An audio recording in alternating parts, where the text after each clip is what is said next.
اعوذ باللہ من الشیطان الرجیم، بسم اللہ الرحمن الرحیم۔ ہم سورۃ ہود کر رہے ہیں کہ رسول اللہ صلی اللہ علیہ وسلم نے اسی سورہ کے بارے میں کیا فرمایا تھا کہ یہ سورہ اور اس طرح کی کچھ اور سورہ تھی کہ انہوں نے مجھے بوڑھا کر دیا۔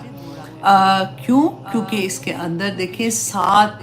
قوموں کا ذکر، 7 نبیوں کا ذکر ہے کہ جب اللہ سبحانہ تعالیٰ نے ان کو ان کی قوم پہ بھیجا تھا، انہوں نے اپنا کام کر دیا، اللہ سبحانہ تعالیٰ کا پیغام پہنچا دیا، اور پھر اس کے بعد کیا ہوا، جب جو لوگ نہیں مانے تھے ان کے اوپر کیسے عذاب آیا تھا، اور جن لوگوں نے مانا تھا اللہ سبحانہ تعالیٰ نے ان کو وہاں سے نجات دے دی تھی۔ اور پھر اللہ سبحانہ تعالیٰ نے لاسٹ میں بتا دیا کہ جو لوگ وہ تو دنیا کا عذاب بتایا نا کہ دنیا میں عذاب ایسے ہوا تھا، اور آخرت میں اللہ سبحانہ تعالیٰ نے کہا کہ وہ ہمیشہ کے دوزخ میں رہیں گے، اور جو نیک لوگ تھے، جو مومن تھے، جو ان کو اللہ سبحانہ تعالیٰ نے وہاں سے نکال دیا تھا، اور ان لوگوں کے لیے جنتیں ہوں گی جس میں وہ ہمیشہ رہیں گے۔ اب رسول اللہ صلی اللہ علیہ وسلم کو تو خوشخبری مل گئی تھی کہ اگر مشرکین مکہ آپ کی بات نہیں بھی مانتے ہیں تو آپ فکر نہ کریں، کیونکہ اللہ سبحانہ تعالیٰ نے تو ان کو نجات دے دی تھی جو مان گئے تھے، اور جو نبیوں کو بھی نجات وہاں سے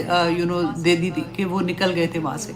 پھر رسول اللہ کیوں یہ کہتے تھے کہ مجھے بوڑھا کر دیا؟ اس لیے کہ رسول اللہ صلی اللہ علیہ وسلم رحمت للعالمین تھے۔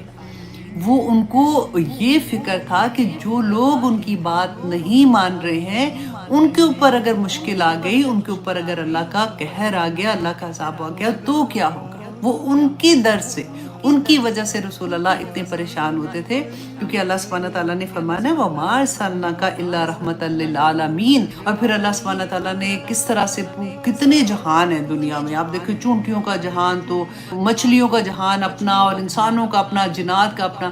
اسی طرح سے رسول اللہ صلی اللہ علیہ وسلم کو رحمت للعالمین بنا کے بھیجا گیا تھا۔ تو اللہ سبحانہ تعالیٰ ہمیں جو اس میں سبق دے رہے ہیں نا، ہم نے اپنی ذات پہ رکھ کے دیکھنا ہے کہ کیا مجھے اس سورہ سے اس طرح سے سمجھ آ رہی ہے جو میرے رب مجھے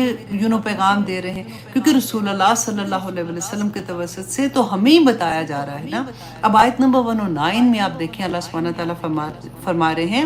فَلَا تَكُ فِي مِرْيَةٍ مِّمَّا يَعْبُدُ هَٰؤُلَاءِ، کہ اے نبی آپ بالکل بھی شک میں نہ پڑنا اس سے جس کی یہ لوگ عبادت کرتے ہیں۔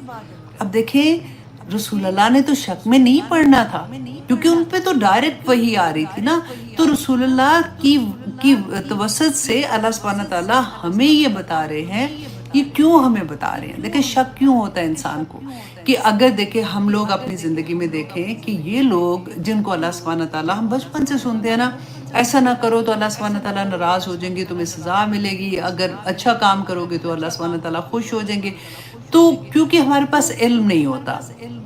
ہماری زندگیوں میں قرآن اس طرح سے نہیں کھلا ہوتا، ہم نے پوری طرح سے نہیں سمجھا ہوتا، تو اسی اینگل سے ہم اس چیز کو دیکھتے ہیں کہ وہ لوگ جو اللہ کو نہیں مانتے، وہ تو جو اللہ کو بالکل ہی نہیں مان رہے اور بتوں کی پوجا کر رہے ہیں اور خود سارا کچھ ایسی حرکتیں کر رہے ہیں، ان کو اللہ سبحانہ تعالیٰ نے اتنا نوازا ہوا ہے، ان کے پاس تو سارا کچھ ہے۔ لیکن مسلمانوں کو دیکھتے ہیں تو ایسا بھی نہیں ہوتا کہ ان کو کوئی خاص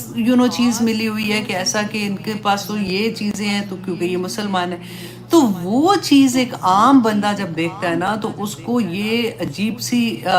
فیلنگز آنی شروع ہو جاتی ہیں کہ اللہ سبحانہ تعالیٰ ان کے ساتھ اگر ایسے کر رہے تو کیا مطلب، ان کو تو کوئی سزا نہیں مل رہی، تو پتہ نہیں یہ بات ٹھیک بھی ہے کہ نہیں، کہ اللہ سبحانہ تعالیٰ کی پکڑ کس طرح سے آتی ہے، کیونکہ اللہ سبحانہ تعالیٰ تو اپنے وہ رحمان ہے، رحیم ہے، وہ ایسے نہیں کہ بندے نے غلط کیا تو دھڑ سے اس کو پکڑ لیا۔ اللہ سبحانہ تعالیٰ بھی انسان کو موقع پہ موقع دیتے ہیں کہ شاید یہ خوشی مل جائے تو اس کو سمجھ آ جائے، وہ شکر کر کے اللہ کا بندہ بن جائے، غم ملتا ہے تو شاید وہ صبر کر کے اللہ کا بندہ بن جائے۔ لیکن جب اللہ سبحانہ تعالیٰ آخر تک اس کو موقع دیتے ہیں اور پھر وہ نہیں سنتا نا، تو پھر اللہ سبحانہ تعالیٰ کی آخری جو پکڑ ہوتی ہے کہ وہ ایسے ہی کھینچتا ہے کہ پھر بندے کو سمجھ نہیں آتی۔ دیکھیں حجت تو تمام ہو گئی نا، کیونکہ قرآن نازل ہو گیا، لیکن قرآن کو سمجھیں گے تو ہم پہ یہ حجت تمام ہوگی نا، کہ ہمیں سمجھ آ گئی کہ اللہ سبحانہ تعالیٰ کا کیا طریقہ ہے۔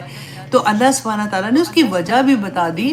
کہ شک میں نہ ہونا، ان کی یہ جن کی عبادت کرتے ہیں اس کی ریزن کیا ہے، کیونکہ ایک مسلمان جب اللہ کی عبادت کرتا ہے تو اس کے اوپر تو حق آ جاتا ہے، دلائل کے ساتھ کرتا ہے۔ اللہ سبحانہ تعالیٰ نے نبیوں کو بھیجا، کتابیں بھیجی، اللہ سبحانہ تعالیٰ نے ہماری ذات کے اندر وہ ساری چیزیں رکھ دی کہ تم نے اللہ کو پہچاننا ہے، تم اپنی ذات کو پہچان لو گے تو تمہیں اللہ مل جائے گا، تم کائنات کو دیکھو گے تمہیں خدا کی پہچان ہو جائے گی۔ لیکن ان کے پاس کیا دلیل ہے؟ ان کے پاس کوئی دلیل نہیں ہے، اس لیے کہ اللہ سبحانہ تعالیٰ فرماتے ہیں ما یعبدون الا کما یعبد آباؤہم، کہ نہیں وہ عبادت کرتے مگر وہ عبادت ایسے کرتے ہیں اپنے جو ان کے عبادات کرتے تھے من قبل، اس سے پہلے۔ اب آپ دیکھیں ہم نے قرآن میں کتنی دفعہ یہ بات اپنے لیے پڑھی کہ اللہ سبحانہ تعالیٰ نے فرمایا کہ اپنے عبادات کی پیروی مت کرو، تم اگر ان کی پیروی کرو گے تو